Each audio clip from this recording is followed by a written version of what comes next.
This is our league, and this is your league. From the 55-yard line on CFL America Radio and the Sports History Network. Stand by, 15 seconds to air. Stand by all cameras and videotape. Ready with your opening graphics. Stand by, Howard. Here we come, Frank. Ready, Don. Stand by audio, your opening music, and roll tape. Take tape.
In 1963, George Papa Bear Halas, the Chicago Bears founder and coach, celebrated his 8th championship. Halas retired as head coach in 1968, and for decades the Bears were losers. But fortunes began to change when Halas received a letter. Well, the letter basically said that, I'm not ready. I said, but in time I will be ready. I'd like to have an opportunity to come back and be the head coach of the Bears. That letter was from Mike Ditka, the former Bears tight end, who had played 6 years for Halas. Ditka spent the next 13 seasons in Dallas, playing, then coaching under legendary Tom Landry.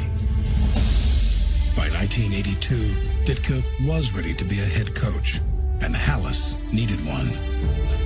When you sat around with Coach Halas, you didn't talk, you listened. So he said, here's what I want to do. He did ask me a question, though. He says, what's your philosophy? And I said, Coach, who you I said, my philosophy is the same as yours, to kick the other team's ass. Ditka got his dream job, but Halas was more pleased with his choice than the team was. Wait a minute. My Ditka, this guy's crazy. We don't want this guy. I mean, you got to see this guy. When he's chewing gum, he's choking players, throwing chairs. We don't want this guy. This is bad news. Discontent wouldn't last for long.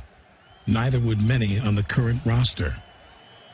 He said, men, we're going to separate the men from the boys. We're going to find out who really wants to play this game and who does not. I've already looked at the film. All of you are not going to be here. I wish I could say, welcome, everybody. But he said, I want you to know this. We're going to work. We're going to run. We're going to fight.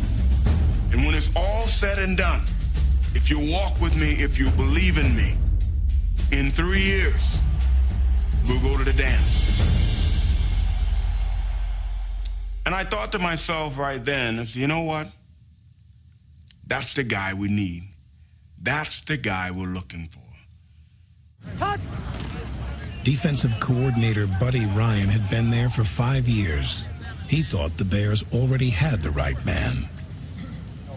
The problem was that Buddy thought he should have been the guy that was hired, not me.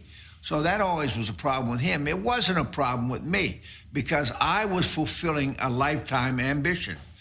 And if he happened to get in the way, then he had to get out of the way. That's all there was. Because we weren't waiting for him or anybody else to do what we were going to do. Ryan and Ditka did agree that men with strong wills are vital. The epitome of that kind of player was undersized linebacker Mike Singletary. He'd become a 10-time Pro Bowler. Quarterback Jim McMahon had set 71 passing records at BYU. But many thought he was too fragile to last in the NFL. He was also half blind. My brothers and I were playing Cowboys and Indians. We didn't have PlayStation and all that back in the day. And had a gun holster on, and we got done playing. I couldn't get the damn thing off. It had a knot right down by my knee. So I was fiddling with the knot, couldn't get it out, so I went and got a fork, and I was sitting there and trying to undo that knot with that fork, and it slipped and had two prongs go into my eye and all the way into my head, and he did a hell of a job just to save the eye, but my vision is still not, I don't see out of it. I don't really use it much. It's usually closed because of the light. It's very light sensitive. In 1983, George Halas died. A year later, an injury sidelined McMahon for much of the season. Still, the Bears fought their way to the NFC Championship. They were shut out by the 49ers, who taunted them with jeers of next time, bring your offense. The way Bill Walsh ended the game was even worse than the final score. He put in number 62, 280-pound guard Guy McIntyre to play fullback, and, in Ditka's mind, to humiliate the Bears. I don't hold grudges, but I got a good memory. And I remembered it very well, and I said, that's pretty interesting. The game's out of reach, and they're gonna do that, okay. At that time, I said, wow. I mean, they really want to make a statement. Bill has a way of making statements, and he made one that day. When that game was over, I just remember the fans chanting and how happy they were. And I remember standing on the bench facing the fans and saying, we'll be back. We'll be back.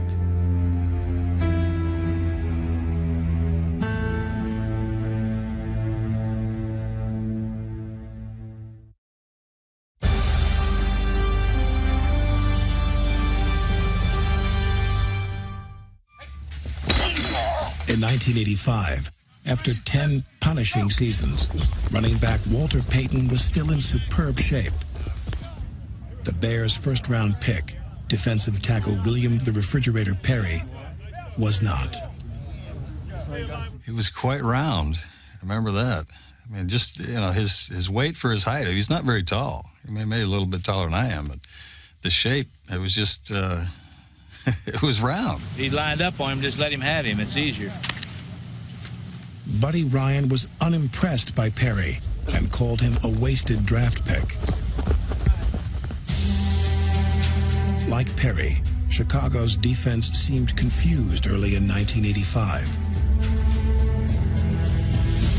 In the opener against Tampa Bay, the Bears gave up 28 first-half points, but still won the game thanks to their offense. It was a little tough for us to really get on track. We were losing sight of, guys, we got to work. We got to work to make this happen. It's not just going to happen.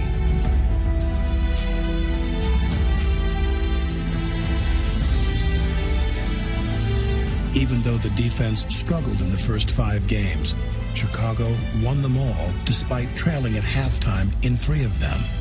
They won because of the many skills of Walter Payton and Jim McMahon.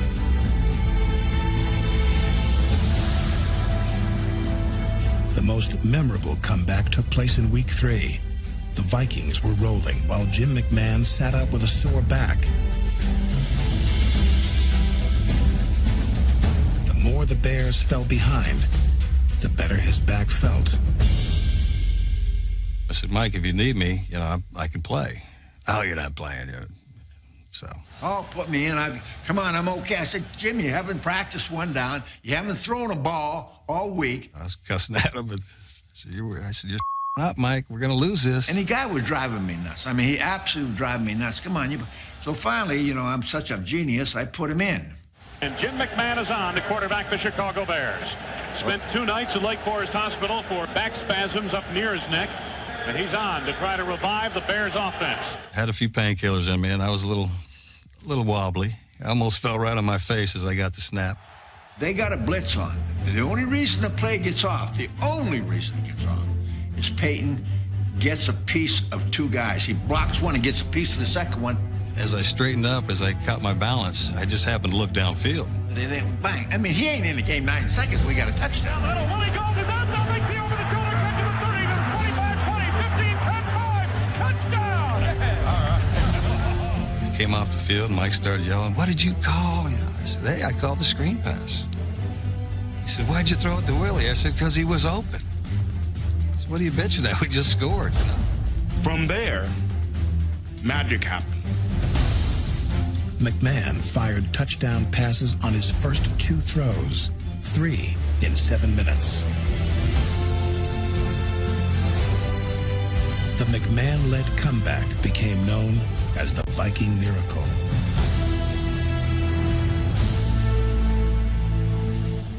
He's that ace that you have. You don't know what it's going to be, that wild card that you have. That's what he is, because you know it's going to be good. You just don't know what it's going to be. The Bears thought they were getting a milk-drinking Mormon until the day McMahon arrived to sign his contract.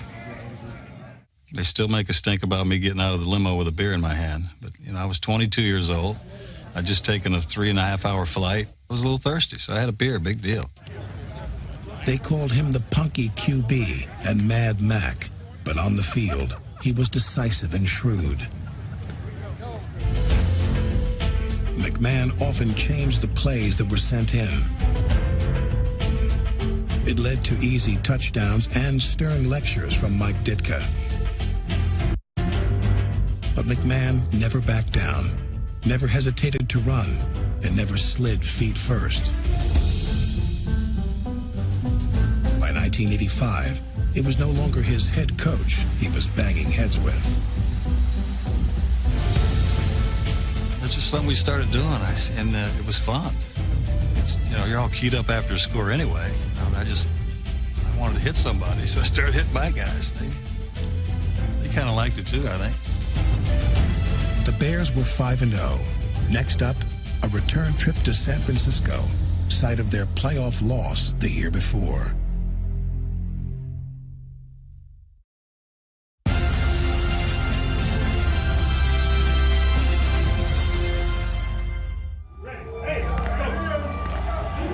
Nine months after their humiliating defeat in the NFC Championship game, the 5-0 Bears were back in San Francisco.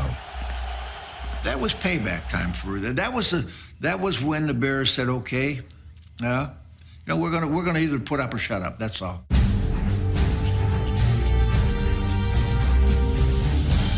This time, the Bears did bring their offense and scored on their opening drive. Walter Payton rushed for 132 yards, and Joe Montana was sacked a then career-high 7 times. With the game in hand, it was time for that payback. Mike has a great memory. Mike could not leave without returning the favor. The year before, putting Guy McIntyre in the backfield gave Coach Ditka an idea. The fridge hadn't cracked the starting defensive lineup yet, so Ditka decided to plug in his huge appliance somewhere else. Well, I said I got a good memory, and we were going to do some things, and I watched him. Actually, I got the idea by watching him. We were running these 10-yard sprints to line, and God, he had so much quickness and speed for 5 yards. I mean, power. I said, there's no way if I put him in front, Walter that anybody can get, you know, he's going to knock him right out of the way. Instead of using William Perry as a mere blocker, Ditka had bigger plans for him. William Perry, all 315 pounds, lining up in the fullback formation. Excuse me for laughing in your ear, but I mean, that is something. All he had to do was run straight. Tell him to line up, you know, behind the tackle and just run straight. Yeah, he's got a good stance. The handoff, Perry hammering to the left side of the line. Dwayne Bourne is shoved back by William Perry, and Williams out to the 41-yard line. Seeing Fridge in the backfield, that was incredible. It was just incredible to see a guy that big moving with a football. An impressive victory for the Chicago Bears over the San Francisco 49ers, and what a day for William Perry. It was all revenge. Football's all revenge. Guy beats you one year, you beat him next. You say, well, I didn't go out for revenge. Yeah, you did. I did too. I went out for revenge. He had told everybody, we won the game, go to your wives, don't cause any problems, don't do anything stupid. And of course, the next day we hear about the thing. The coach was stopped heading north on the tri-state shortly after midnight. He refused to take a breathalyzer test. I really thought I was bulletproof. I really did. I thought, God, no way this guy's going to take me in. Well, not only take me in, he handcuffed me and everything else. So, and I guess I gave him a few choice words, too. I was actually driving by right when he was getting cuffed, so I was a little bit later. But he was kind of bent over the police car. We honked and waved and, you know, see you tomorrow. In 1985, the multiple personalities of Mike Ditka proved to be exactly what the many personalities of the Bears needed. We're all insane. Players are insane, I'm insane. You know, they knew that. You know, they call me, I mean, I go through mood changes like, and McMahon was the one who gave me the name Sybil. Mike was Sybil because you never knew, I mean, from one minute to the next, whether or not he was going to explode. I might have got out of line and yelled at somebody or something, but that, I know what I'm doing is right. I mean, I'm not out, my intent is not to hurt. My intent was to help. And, you know, some days it probably didn't come out right. See that? That's your IQ, buddy. 0. All the turnovers. No, I'd rather talk to him. Mike, you get the I know I'm smarter than that. Sometimes he'd join in with the inmates, but it was Ditka who ran this asylum. He was my nurse ratchet a few times. I'd love to choke him a few times, but like I said, he was tough, but he was fair. Coach Ditka, I think, really settled down and just said, hey, you know what? I am who I am, and I got to be that. You know, people forget I played the game for a long time. No one had more fun than I did. When it came time to play, nobody played any harder than I did. I was prepared to play, but I was also prepared to have fun. Ditka and all of his many personalities are still as volatile as ever. Come on, Cecil. This is not the damn epic.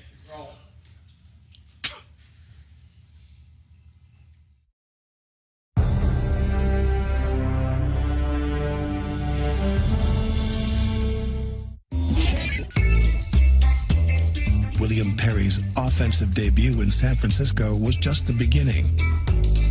A week later, on Monday night, he was introduced to the entire world. First and goal inside the Green Bay 1 for the Bears. Hand off to Perry. The sounds that it made when he hit guys was just, you just hear it, you know, the boom, and then hear you go, oh. The legend continues. William Perry on a 1-yard touchdown run. You knew after that play that something had been born. And we had no idea how big it was going to be. The refrigerator. Hot dogs, milkshakes, french fries, $1. All for refrigerator. Stand up and holler.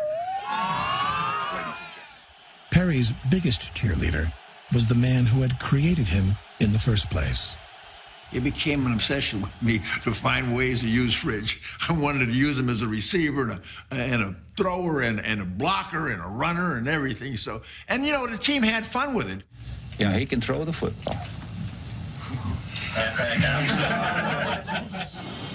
Mike Ditka and his 8-0 Bears were enjoying the sweet smell of success. In Week 9, they faced the Packers, this time in Green Bay. Before the game, the Packers created a far different odor in the visitors' locker room.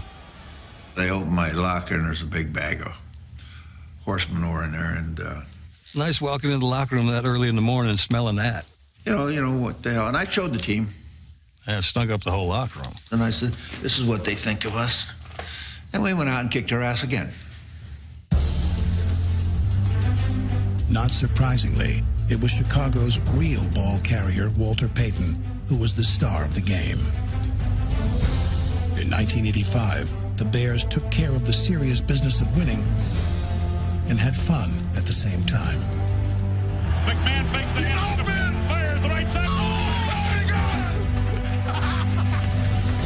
You know, you had Coach Ditka and the thing that he was dealing with. You had Fridge, you had McMahon. It was on.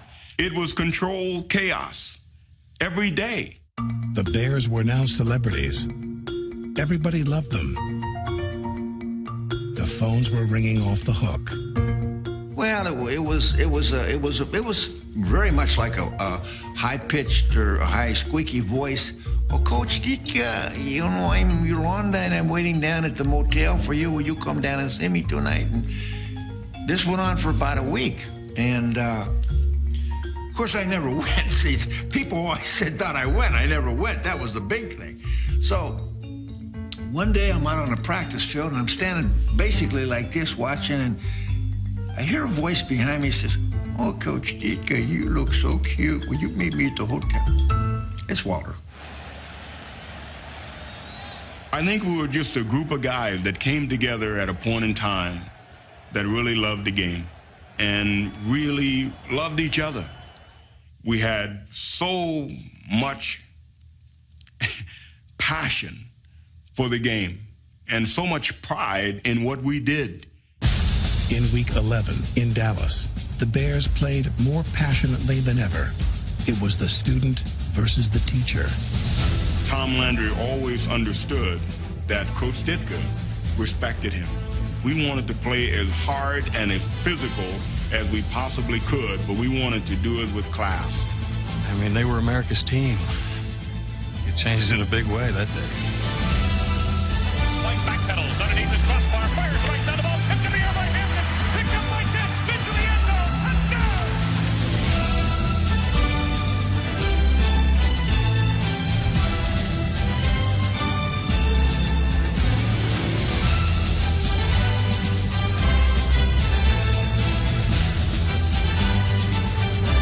Cowboys were shut out for the first time in 15 years. It was the worst loss in franchise history. And back to Bill Huggable, that's going to win a hurry over the middle, intercepted by Richardson, 35-30 down the right side of the 20, 15, 10-5. Touchdown, Mike Richardson of the Chicago Bears. Their offense could do nothing against our defense. Nothing. You know, I had to tell Buddy call off the dogs, but they have a right to have fun. And Buddy just tell, hey, you know, you, I run the defense, get out of here. The Bears did ease up, but by then it was too late. When it was over, the student was just as crushed as his teacher. I never felt worse in my life when he came up and said, you guys are good. And you know, I said, Coach, I'm sorry. He said, you guys are good. That's all he said. The Bears were division champions. At 11-0, they were undefeated, led by a defense that was unblockable.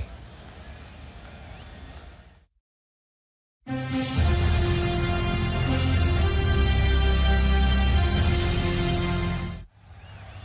1985 Bears defense may have been the best in NFL history. The big hits and its renowned reputation echo to this day. Hey, fellas, what are they, unblockable? Is that the 85 Bears over there? Huh? Okay, you remember last... Buddy Ryan created the 46 defense. It was a complex scheme with a simple aim: attack the quarterback with overwhelming numbers. Mike Singletary was the 1985 Defensive Player of the Year and master of the 46. The 46 defense, to make it very plain and to the point, is all about pressure. It is all about pressure. We're going to come at you, and we're going to hit your quarterback until you get another one in. Turn loose the horses now. Better get another quarterback in there. We coming. It was a nightmare, I know, for the quarterback. First of all, you have Otis and Wilbur next to each other, that quarterback's looking out of his eye. Then you got Dent on the other side. Then you got Hampton in front of you, and then the fridge, and then Steve McMichael. That's not very good. If you blocked all of them, then who had Mike Singletary? If you picked him up, then who blocked number 45, Gary Fensick? In 1985, no one figured it out.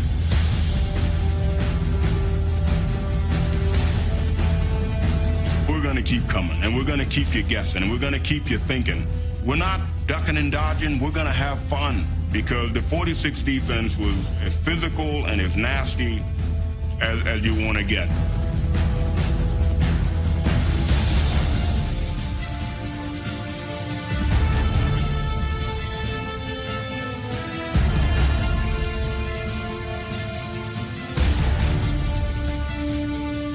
I was a coach, but I was a fan. I mean, I watched, and I marveled just like the people in the bleachers. It was beautiful to watch. I enjoyed every minute of it. I tell you, those guys, when they got on a roll like that, it was like a work of art. As that season went on, it became relentless. It was everybody did it. You know, it was Mingo, it was Richard, it was Otis, it was Marshall. Marshall was, man, was he. I can still see the lick he put on Joe Ferguson up in Detroit. I'd never seen him like it. I thought he killed him.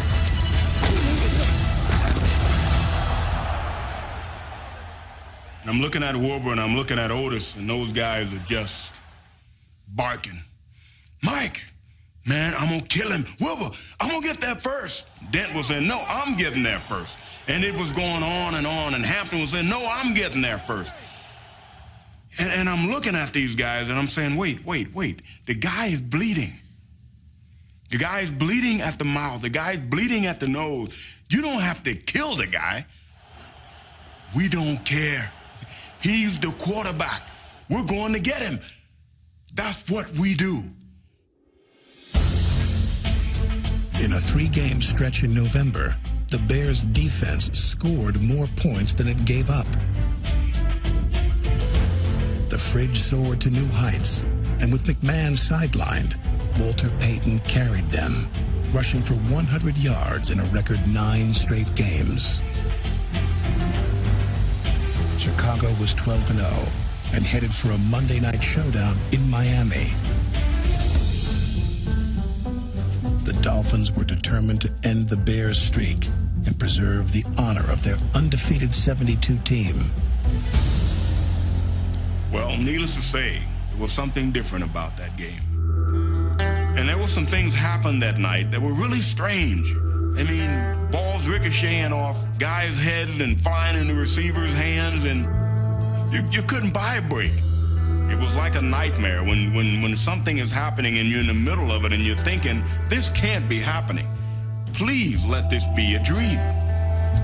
In their previous 6 games, the Bears had allowed just 29 total points.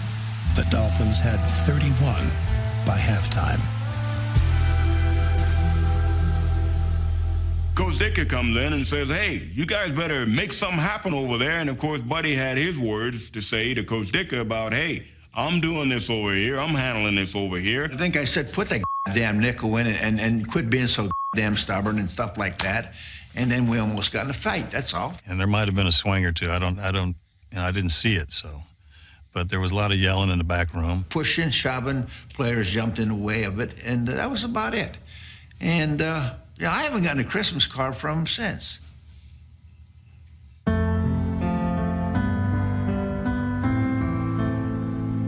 When that game was over, we knew that, wow, what a wake-up call that was. No longer were we going to be undefeated, but we still had a chance to achieve our dream.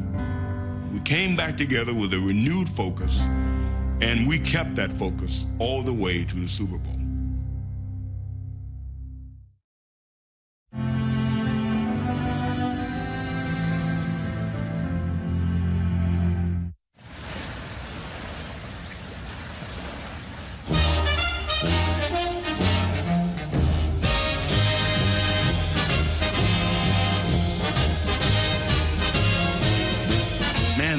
the city is clicking when we win. And the city is up. Stock prices are up. Business is better. People are smiling. That city is amazing when you're winning. With your team formation. A citywide epidemic, from nursing home cheerleaders to church services to the Chicago Symphony Orchestra.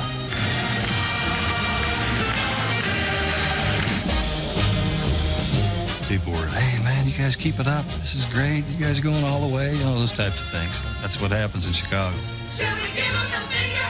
Yeah, man. We're number one. We're number one. We're number one. It was on Saturday Night Live, and then it was, what's the coach doing? Is he picking his nose? What the hell? It was ridiculous.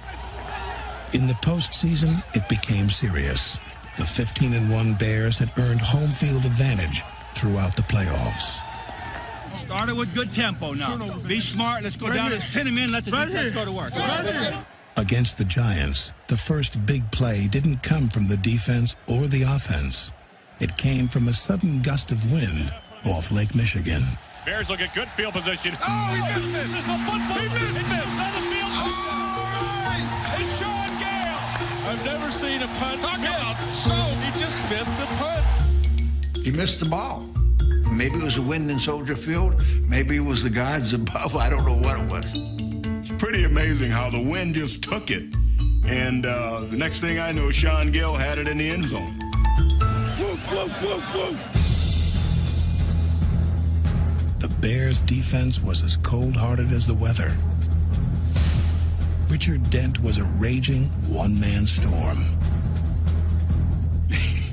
He and Phil Simms had something going on. And the rest of the game, Richard was after him. Richard went after him with a passion. I'm going to get you in so many words, and he did. Phil Simms was sacked 6 times. 9 of New York's first 11 possessions were 3-and-outs.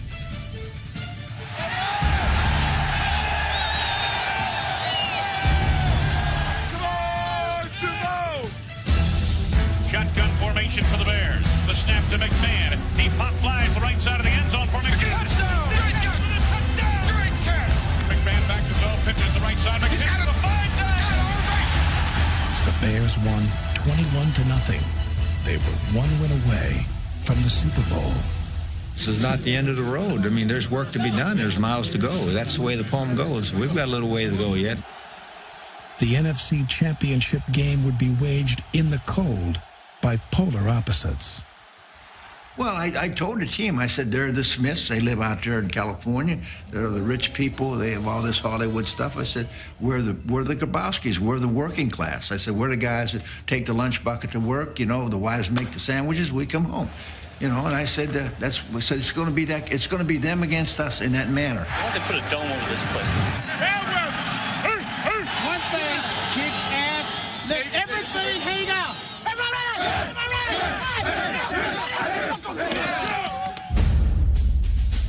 The ultimate Smith was cool Eric Dickerson, who had rolled through the Cowboys for nearly 250 yards a week earlier. On a key 3rd-and-1 in the second quarter, the great Grabowski rolled up his sleeves and went to work. I knew the gap that they wanted to run in. And I also knew that I had to go full speed and hit that gap right away, or he was going to lean forward and get the first down.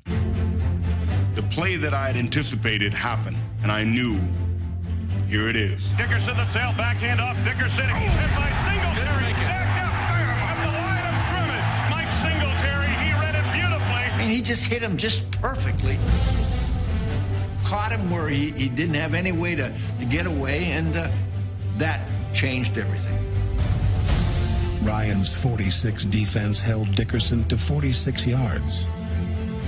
Dickerson also fumbled twice, and Chicago became the only team in NFL history to record back-to-back shutouts in the playoffs.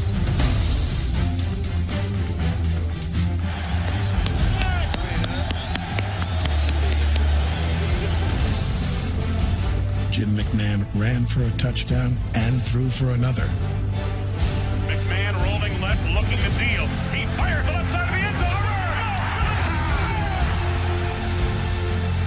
Ahead 17-0, the stage was set for one final magic moment. And now the winner that everybody talked about. I wonder if finally arrived. Maybe they're cheering for the snow. The best thing about that day was the last fumble. Third down, 11 yards to go for Dieter Brock and company. Brock back to pass, the rush on for and hammered down. He got the ball. Picked up by Wilbur Marshall. Marshall running across the field. Go. 30, down to 20. This all the way. 15. All right. Touchdown. Way to go. Oh, man. What a way to end. Oh. Wilbur Marshall has scored for the Chicago Bears. I can still see it in slow motion when Wilbur Marshall picks up the ball. The Fridge is leading him down the field, and we all are just running with him. Fridge ain't losing no ground now. He's right with him. You can't write a script for this, just the way it all ended. Not to get theatrical, but I mean, how better can you write a script here for crying out loud? And the snow starts coming down, and the fans went absolutely crazy.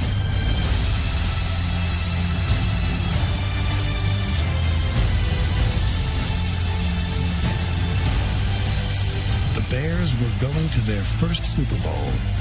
Mike Ditka's thoughts turned to Papa Bear George Halas, the man who had hired him to get them there. And I think right there, the old man was saying, we've come full circle, guys. We've come full circle. That's the first time since '63.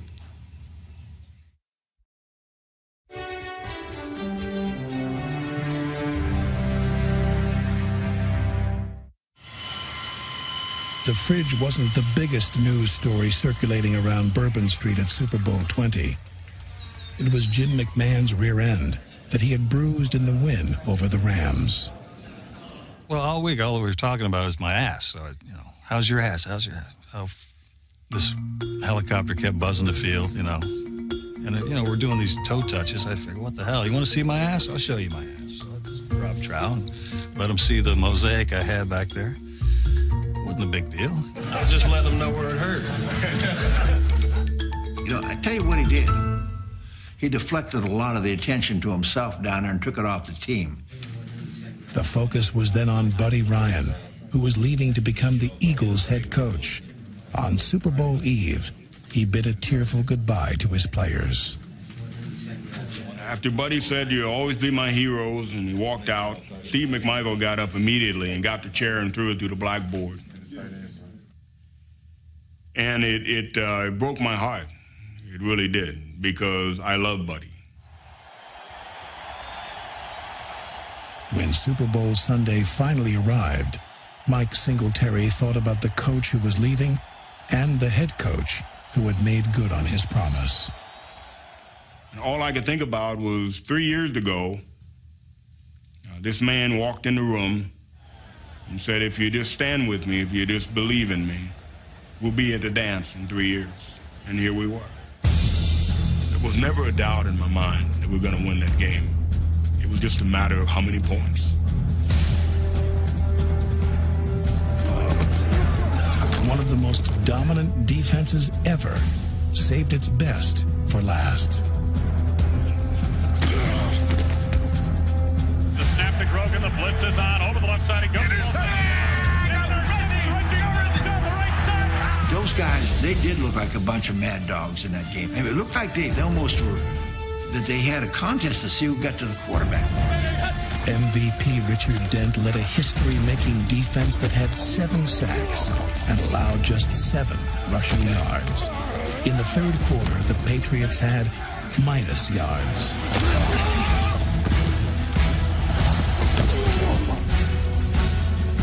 I'll tell you what, this defense has been incredible. They knock your socks off just to watch it.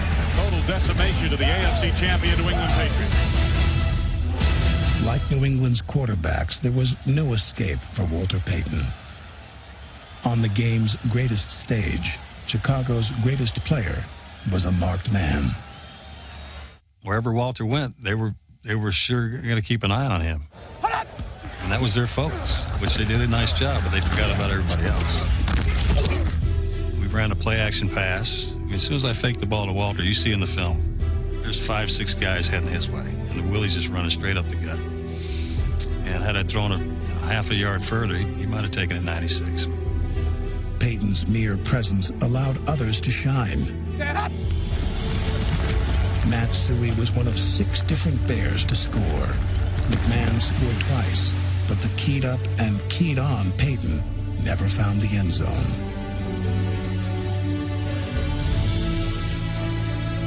I didn't even think about who was scoring. I could have cared less.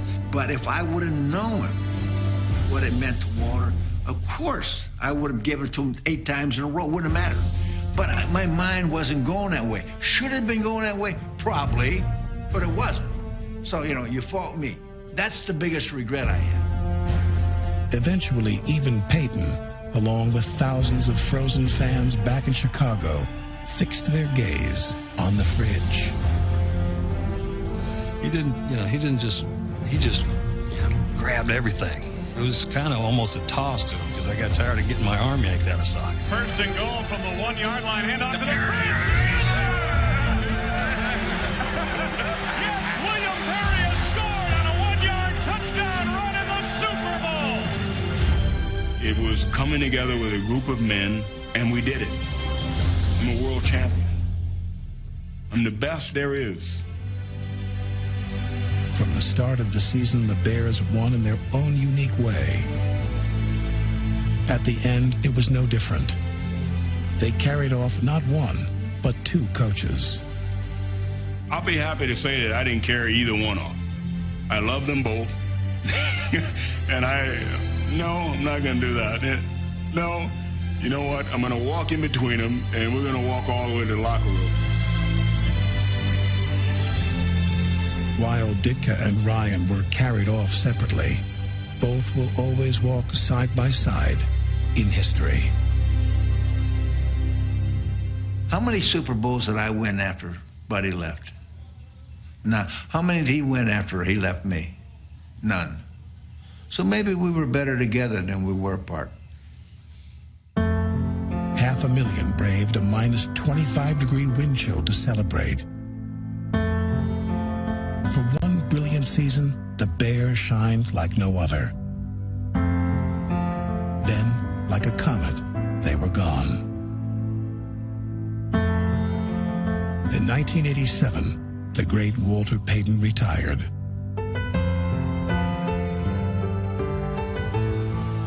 He was there for the 10th anniversary. After his death in 1999, Payton was remembered at their 20th.